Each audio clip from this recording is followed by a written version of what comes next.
a story, because I assume a lot of you have no idea who I am.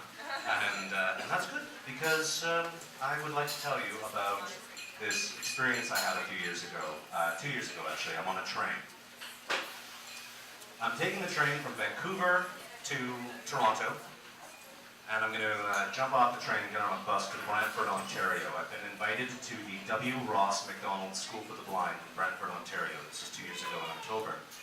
And they had asked me to come to the school and to talk to the kids there about being a blind or vision impaired artist.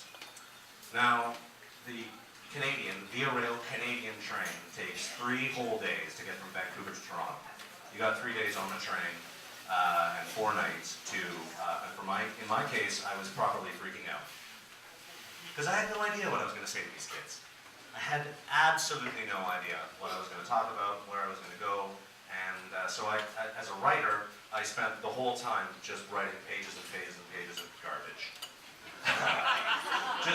And I was blatantly plagiarizing people that I respected. I was saying things like, follow your bliss, or with great power comes great responsibility, like this kind of stuff. Terrible. Terrible stuff. But I was trying to be like, oh, I'm gonna motivate these kids to go out there and follow their dreams and hitch their wagons to a star and that kind of stuff. Anyway, it was pages of just absolute garbage. And the last night on the train, I'm sitting in the lounge and I'm just stressing out about this, having to go and speak to this school. And while I'm sitting in the lounge, by pure coincidence, I'm chatting with this guy, and we're talking about going to Toronto, and he was on his way to Toronto to visit his mother, who was passing away from cancer. And I happen to have a one-man show about cancer. I'm a cancer survivor. My father passed away from cancer, and it's actually how I lost my eyesight. So we had this kind of weird connection on the train. And I told him, well, I'm off to Brantford to talk to these kids about being a visually impaired artist, and I don't know what to say. And he's like, oh, what a weird coincidence. I'm a motivational speaker.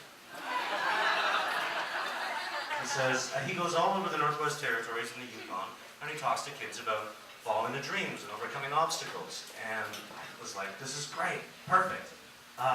Please, sir, tell me what to say. Tell me what I should say to these kids, because I don't know. And he said, well, no problem. He says, you've had an interesting life. You're a storyteller. Here's what you do. Let me give you some advice. Just imagine that you're one of the kids in that school. Imagine that you're 13, 14 years old, and you're at the W. Ross Macdonald School for the Blind, and someone has come to talk to you who's got the life that you want. So just imagine that you're that kid. Now, what questions would you have for that man? Think about those questions. He said, all you have to do is answer those questions. Answer those questions, speak your truth, and don't swear. Because, you know, if you're going to get up there and swear a blue streak, they're not going to invite you back.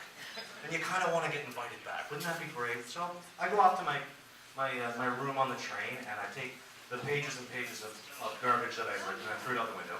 And I just basically wrote a list of questions. And I went to the Brantford school, and the next day got there, and I just kind of spoke my truth, and I tried to answer these questions. And of course, the first question that many people ask me, and have asked me since I was very, very young, was, how do you see? So I tried to, and for anyone who's ever tried to describe color to a blind person, describing how to see is next to impossible. You can get into metaphor and simile, but it's really, really hard to explain how to see and how you yourself see.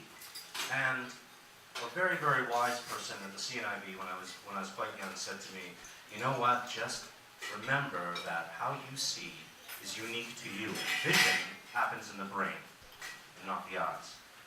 So I tried to explain to these kids, you know, about my loss of sight. When I was just over a year old, I was diagnosed with bilateral retinoblastoma, which is cancer of the eyes. So they removed my right eye completely. My left eye, there were just 3 small tumors on the retina, and they blasted them with radiation. Scar tissue developed, and I have very, very narrow tunnel vision. And actually, it wasn't until grade 7 when I realized that fully sighted people can put their hands out directly to the sides and see their fingertips. I can't do that. They've got to basically be an inch apart for me to see. So I've got really, really narrow tunnel vision. And I explained that to these kids, and I explained about having a cataract and how I lost my lens when I was 5 years old, and basically that I had 10% vision. And that's how it's always been through my entire life. there's a nebulous world of being visually impaired because you're not fully blind, which most sighted people can understand. They can't see anything. But I'm not sighted either, so it's this weird sort of gray area. And being the youngest of 4 boys, I spent my whole life running to catch up to my older brothers, always playing catch up. And I decided very young that I was going to try to fit in to the world of the fully sighted. And so I would kind of fake it.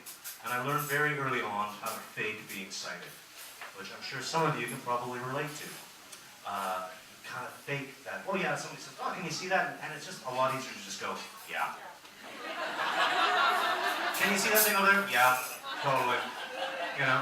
And I, as a visually impaired person, as a legally blind person, I kind of mastered looking like a sighted person. So I would learn to like open my eyes really wide and just kind of smile at people. And I developed what I called my fully sighted look, and I would just go, yep, this is me.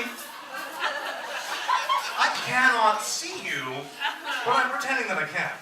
Because it's just a lot easier. It's a lot easier than having to explain things. And I got really good at it. I got so good at it that, you know, I learned to ride a bicycle. Because no one would stop me. They figured, oh, you can see, no problem. Let him ride the bicycle. I taught myself how to juggle because I realized, actually, I can learn to juggle closing my eyes. Juggling is not about catching, it's about throwing. And if you throw it the same way every time, it's always going to land in the same place. I learned very early on how to fake this, being sighted, to the point where I did a show a few years ago where I explained my vision, and my brothers came up to me afterwards and went, I didn't realize that you couldn't see. My brothers. They thought I just had bad eyes.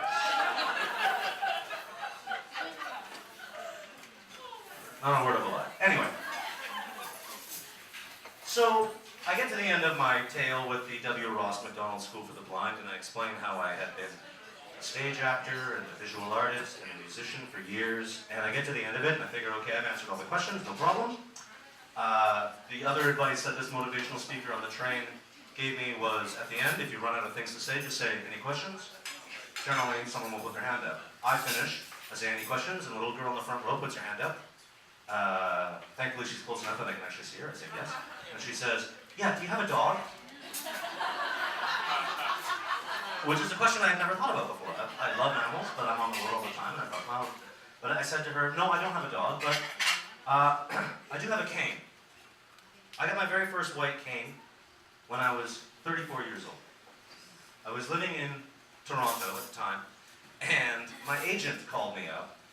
My acting agent calls me and he says, Bruce, there's a movie in town, it's shooting, they're auditioning, it's called Blindness. And in it, there is an epidemic that happens and everyone in the world goes blind. Now my agent knows me very well, and he says, Bruce, you'd be perfect for this role. And he says, yes, my agent is sighted. And he says, the only problem, Bruce, is that you don't look blind enough. He says, you fake it too well. You've got to look more blind. So I said, okay, I'm not really sure how to do that. So this idea came to mind. I got on the subway and I went up to the CNIB in Toronto. And I went to the store and I asked this little fella at the CNIB store in Toronto, his name is Dave. I said, Dave, you know, I've been a client since I was very, very young. I would like a white cane. How do I go about getting one? Can I get a white cane? He says, yep, no problem. First one's free. I know, it's like a drug. He says, first one's free. But you have to have mobility training. You have to have mobility training. So, okay, whatever that is, I'm 34 years old, so there I am, I'm going to learn to walk again. Awesome. So a few days later, this woman shows up, and I'm living on Yonge Street in Toronto, which is a very busy street. And I've been living in Toronto at that point for about 8 years. And this woman shows up at my apartment. She's going to give me my mobility training.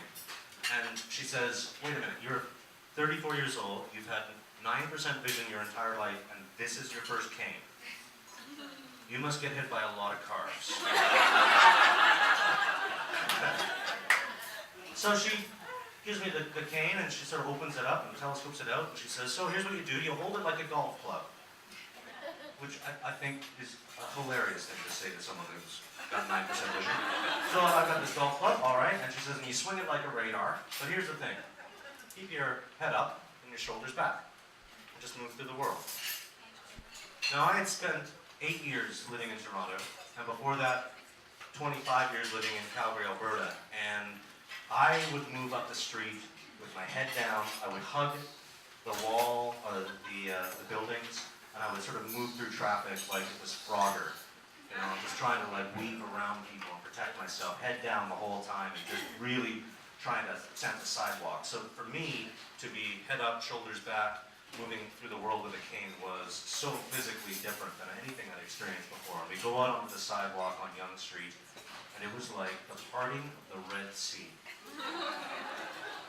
I got my cane out, and there are people moving around me for the first time in my life. There are some people who are actually jumping into traffic.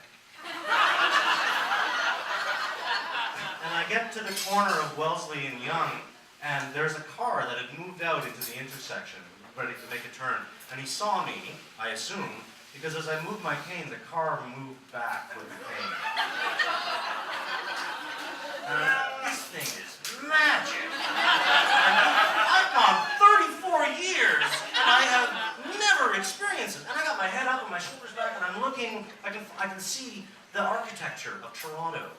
Beautiful city, and just stunning. And I get to the Wellesley subway station, and I go down, and I'm standing on the platform, and the woman who was giving me my training stepped a few feet back, but before she did, she leaned into my ear and she said, "You're gonna love this."